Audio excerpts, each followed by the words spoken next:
After divorce, the last person I expected to break me open was my neighbor. But the night Maren Whitlock locked her bedroom door behind us and said, "I've always wanted to be alone with you." I realized she had been waiting 4 long years for a moment. I never knew I had stolen from her. My name is Wesley Crane, 38 years old, an architect, a father, and 3 months after my wife walked out of our marriage and into the arms of my own business partner, I was standing in the dim amber glow of my neighbor's emergency lamp, listening to a tornado warning scream outside her walls, holding the bourbon she had poured me at dinner, trying to understand how the quiet widow who had stayed silent for 4 years had just said the one sentence I had never allowed myself to even imagine. Maren was not a stranger. She was the widow next door, the landscape designer who brought me soup the week my father died, the neighbor my ex-wife Sloane used to mock behind her back, calling her the sad gardener with the dead husband, the woman I had almost danced with at her 33rd birthday party before Sloane walked into the room with 2 glasses of wine and a smile that always meant don't.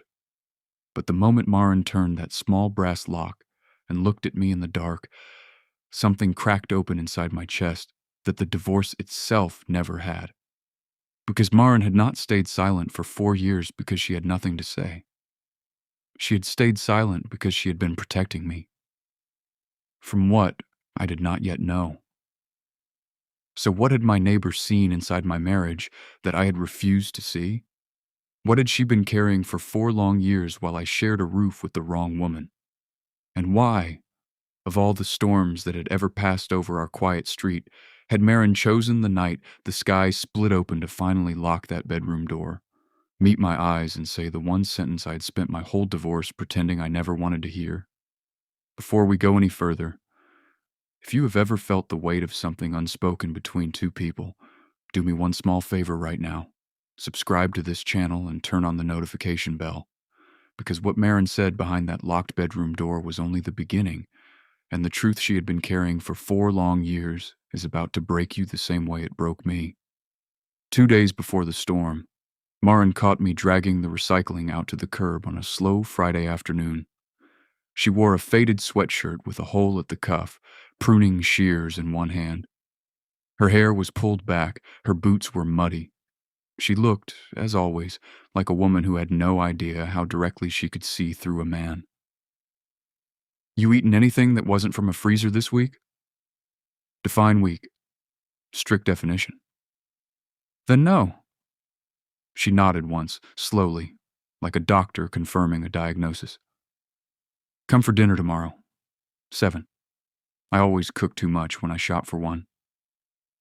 A divorced man does not eat alone in a widow's kitchen on a Saturday night, unless he is asking for something complicated. I said yes anyway. The next evening, the sky was already heavy when I crossed the strip of grass between our 2 front porches. The wind smelled like wet metal and warm cedar. Maren's kitchen smelled like rosemary, butter, and something I had not eaten since my mother was alive. She poured me a bourbon I had not asked for and slid it across the counter without looking at me. "Sit. You look like a man who's been standing too long."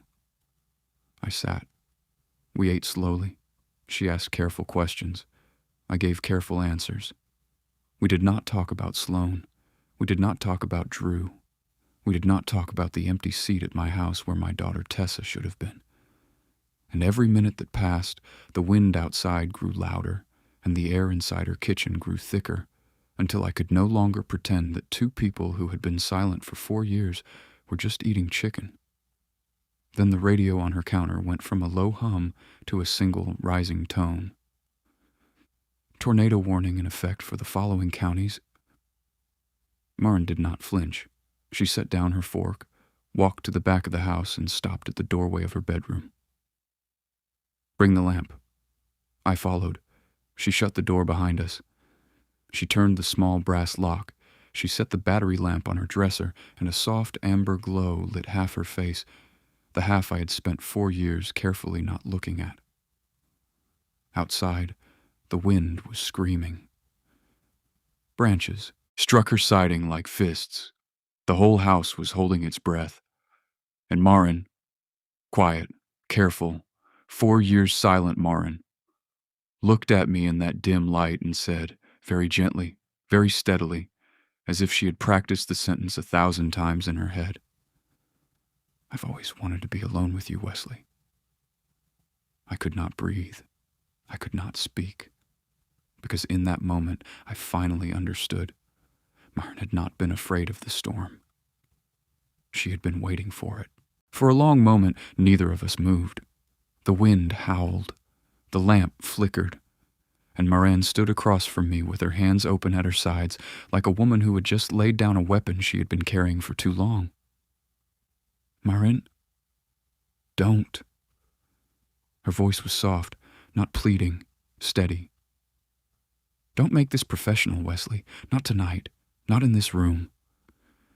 You can't just say something like that." "I can, because I have been not saying it for 4 years, and I don't have it in me anymore." The lamp flickered again. Somewhere outside, a transformer popped, blue and white through the curtains. I set the bourbon down on her dresser. My hand was shaking, and I did not want her to see it. "Why now?" I asked. She looked at me for a long second. Then she said, "Because I owe you the truth, and I have owed it to you for a very long time." The air in the room changed. "What truth?"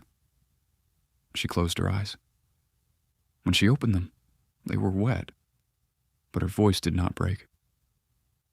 2 years ago, the week of your trip to Asheville, I was pulling weeds in my front bed. A black car pulled into your driveway at 11 in the morning. Sloan came out the front door. She kissed him in the carport. My chest stopped working. It was Drew, Wesley. 2 years ago, not 8 months. The room tilted. I had been married to a lie for 2 years longer than I knew. "I tried to tell you," she whispered. 3 days later, at the mailbox, I asked if your trip went well. I asked if everything was okay at home. You said yes. You smiled at me like a man who trusted his wife, and I could not be the woman who took that smile away from you. "Marin," I told myself it wasn't my place. I told myself maybe I was wrong. I told myself 100 things every night for 2 years just so I could sleep beside my own conscience. She took a breath. "But the truth is, I was a coward, and every time I saw you across the lawn after that, I hated her more, and I hated myself more, and I—" Her voice finally broke. "I loved you anyway." The storm outside slammed the window so hard I thought the glass would shatter. I should have been angry. I wanted to be angry. 2 years. Sloan laughing across our dinner table. Sloan kissing my forehead in the morning. Sloan lying with her whole face while my neighbor watched from her garden and tried to figure out how to save a man without breaking him. But I looked at Marin. Her tears, her braid coming loose, the small brass lock between us and the rest of the world. And what I felt was not rage. What I felt was grief. Grief for the 4 years she had carried this alone.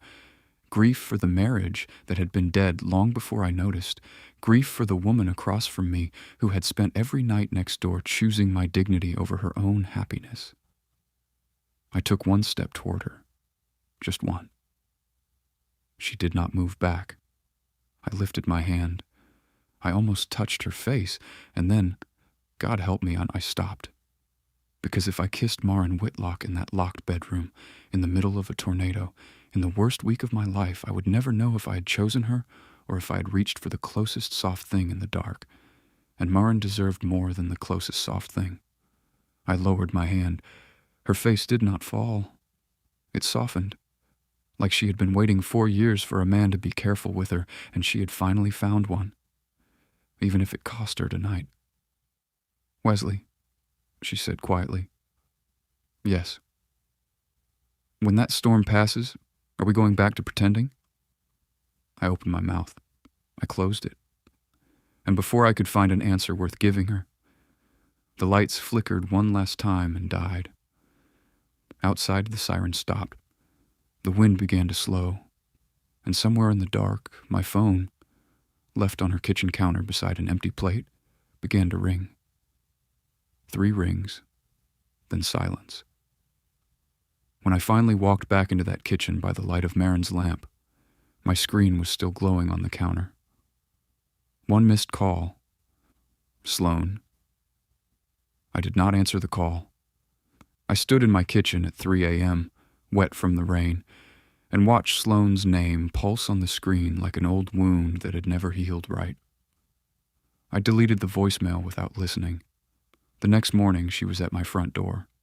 Same coat she had worn the day she left, same lipstick, same smile that used to mean come home and now only meant I need something.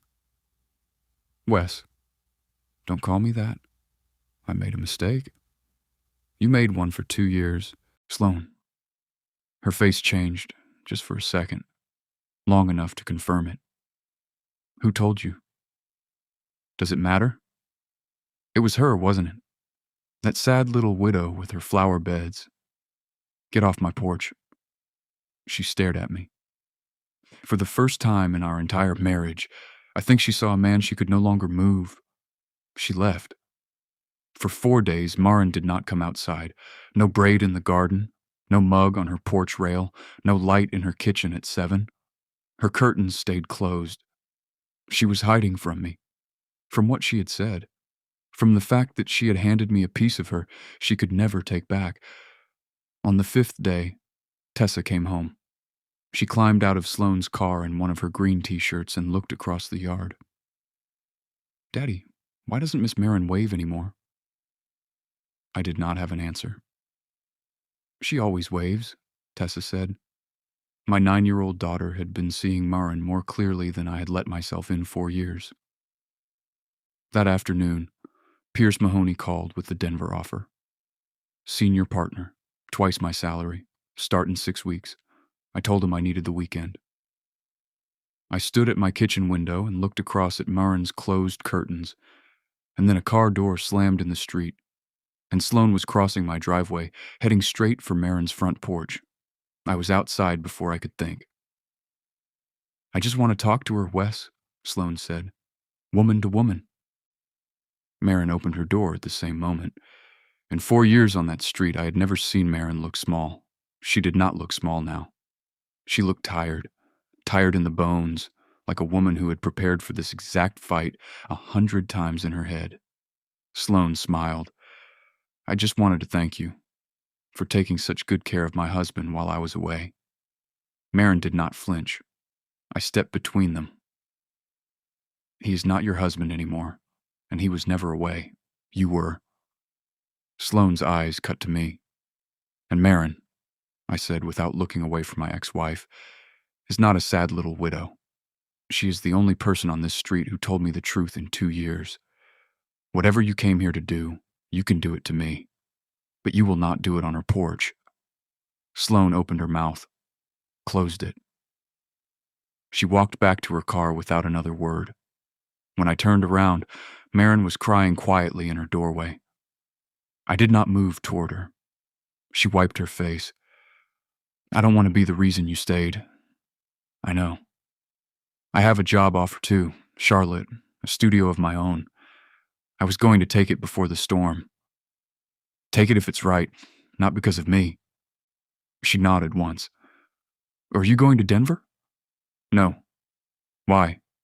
Because I am not running from one woman into the arms of another. And because for the first time in my life, I want to find out who I am when I'm not pretending. She closed her eyes. When she opened them, she stepped down off her porch, into the grass, into the daylight. This time, when I lifted my hand, I did not stop. I touched her face. She leaned into it like a woman finally allowed to rest. But I did not kiss her that day. I waited a year. Marin went to Charlotte and built her studio. I stayed in Louisville with Tessa. She drove up twice a month. I drove down once. We wrote each other letters because Marin said texts felt cheap. We argued. We laughed in grocery store parking lots. We fell in love the slow, sober, unglamorous way 2 people fall in love when they have already been broken once and refuse to break the next person. 1 year to the day after the storm, Marin stood on my back porch as a soft summer rain began to fall. Tessa was asleep upstairs. The radio was playing low in the kitchen. No siren, no locked door, no bourbon between us, just her. I looked at her in the porch light and said it. Marin. Yes. I've always wanted to be alone with you. She laughed, really laughed, for the first time in 4.5 years. And as the rain came down softer over the quiet street where my divorce had ended and my real life had finally begun, I understood finally what the storm had been for. Some doors close so the right ones can open. Some women stay silent so the wrong marriages can end. And sometimes the person quietly saving your life has been standing 4 feet from your kitchen window the whole time, waiting for you to look up. If this story touched you, if you have ever loved someone in silence or been loved by someone you didn't know was watching, leave a comment and tell me your story. Hit that like button if Marin deserved every second of that year. And if you have not yet subscribed, do it now and turn on the notification bell, because the next story is going to break you in a different way. Have you ever discovered that the person living next door knew the truth about your life before you did? Tell me in the comments. I read everyone.